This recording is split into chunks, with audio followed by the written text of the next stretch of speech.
وبركاته نحمده ونصلي على رسوله الكريم أما بعد فأعوذ بالله من الشيطان الرجيم بسم الله الرحمن الرحيم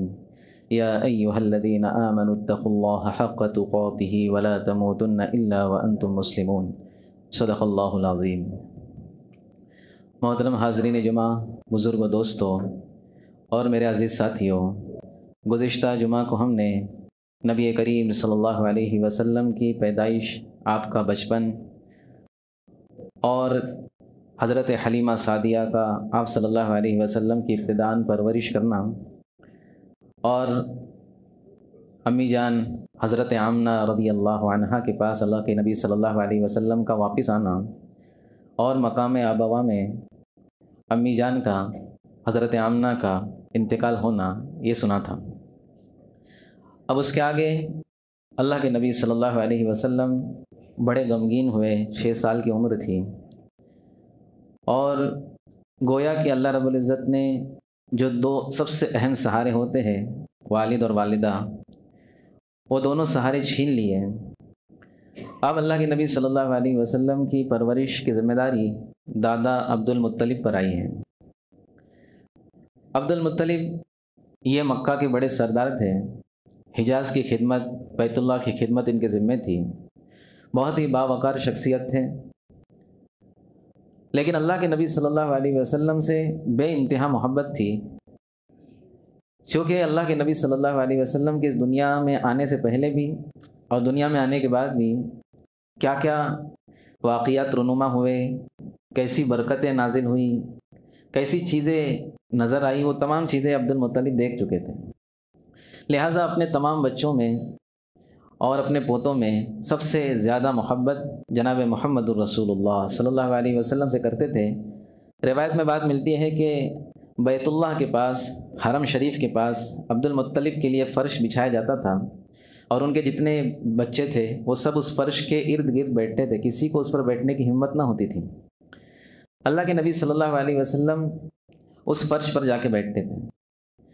تو جب عبد المطلب نہ ہوتے تو جو ان کے بیٹے ہوتے وہ ان کو، بچے کو جس طرح سے ادھر سے ہٹایا جاتا ہے، اللہ کے نبی صلی اللہ علیہ وسلم کو ہٹاتے تھے کہ یہ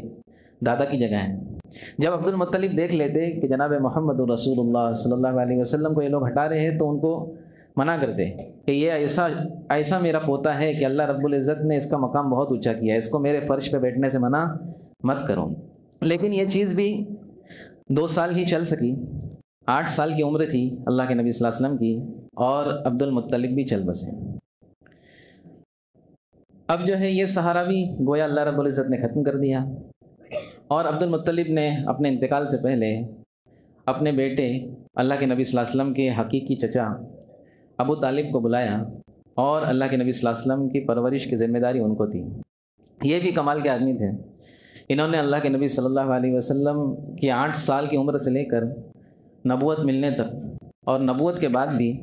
اللہ کے نبی صلی اللہ علیہ وسلم کا خوب ساتھ دیا، خوب پیار کیا، اپنے بچوں میں سب سے زیادہ اللہ کے نبی صلی اللہ علیہ وسلم سے محبت کرتے تھے۔ اب ایک مرتبہ کا واقعہ ہے کہ پورے مکہ کے اندر قحط سالی پڑ گئی کہ بارش کا کوئی قطرہ نہیں، اناج نہیں آ رہا، بڑے حالات آ گئے مکہ والوں کا۔ تو ابو طالب اس وقت مکہ کے بڑے سرداروں میں سے تھے، سب لوگ ابو طالب کے پاس جمع ہو گئے اور کہنے لگے چلو ہم اللہ رب العزت سے دعا کرتے ہیں کہ وہ ہمیں جو ہے اس قحط سالی سے نکالیں۔ جب بارش برستی تھی، سب چیزیں برابر رہتی تھی تو بت یاد آتے تھے۔ کیا یاد آتے تھے؟ بت یاد آتے تھے۔ لیکن جب ایک دم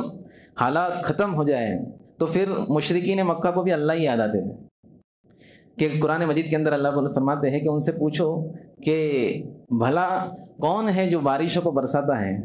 تو یہ کہیں گے اللہ ہی برساتا ہے، لیکن جب حالات اچھے ہو جائیں گے تو پھر بتوں کے پاس چلے جائیں گے۔ بہرحال